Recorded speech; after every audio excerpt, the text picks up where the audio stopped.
Nah, untuk kasus yang ini, kenapa dia setelah ganti seal kaliper, kemudian di bleeding 4 roda, itu kemudian dia ada gembosnya. Beberapa kasus kita temukan, misalnya pertama karena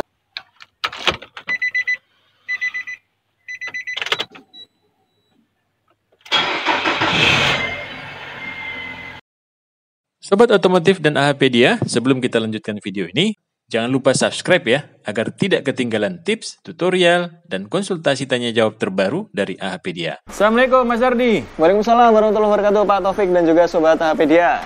Masih di program Mekanik 3 menit. Oke, Pak. Ya, kita jawab lagi nih pertanyaan dari Mas Dery Putranto. Oh ya. Putranto, ya. Beliau baru saja mengganti kaliper. Kaliper? Iya, kaliper ya. Mengganti kaliper, terus melakukan blending minyak rem 4 roda. Oh ya. Tapi setelah selesai, rem jadi dalam.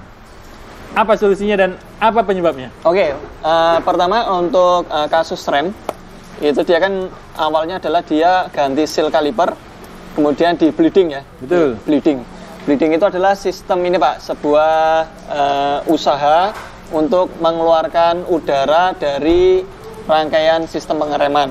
Jadi apabila di dalam sistem pengereman itu dia ada udaranya, biasanya untuk pengereman jadi kempos ya. Kempos. Di rem itu ambles.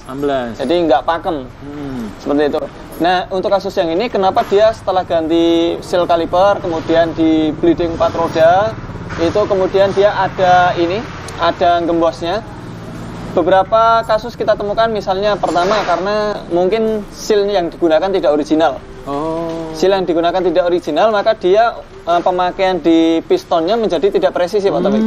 Ketika dia nggak presisi, atau mungkin dia mengembang ketika mengembang, atau mungkin ada kebocoran di sana, maka ini mengakibatkan remnya menjadi dalam. Itu pertama.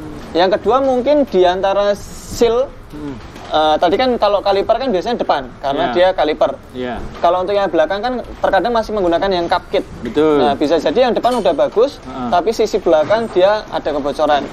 Maka ketika membleeding 4 roda, di yang belakang bukan hanya di bleeding, tapi juga dicek apakah cup kitnya masih dalam kondisi bagus atau tidak. Kemudian yang ketiga, bisa jadi sistem bleedingannya dia sudah di bleeding dengan bagus, akan tetapi masih ada item yang perlu diganti. Misalnya gini, kayak master rem atas.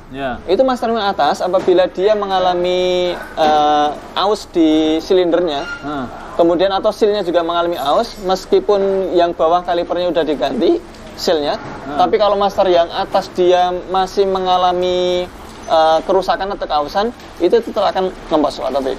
Kemudian perhatikan juga, ketika membleeding ini pastikan tidak ada gelembung udara di sana, karena beberapa unit memiliki karakter bleedingan yang aneh, Pak. Oh ya? Ya, misalnya saja sudah di bleeding, tapi dia udara tidak kunjung keluar.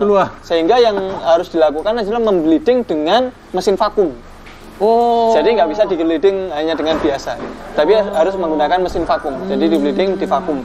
Nah, di sana terkadang ada udara yang tersembunyi di area kaliper. Itulah gunanya mesin vakum tadi? Ya, mesin vakum itu tadi. Tapi kebanyakan tanpa menggunakan mesin vakum udah aman. Tapi ketika dia menggunakan tadi, kembali ke pertanyaan, kalau dia masih ada ngemposnya, maka cek beberapa item yang sudah disebutkan.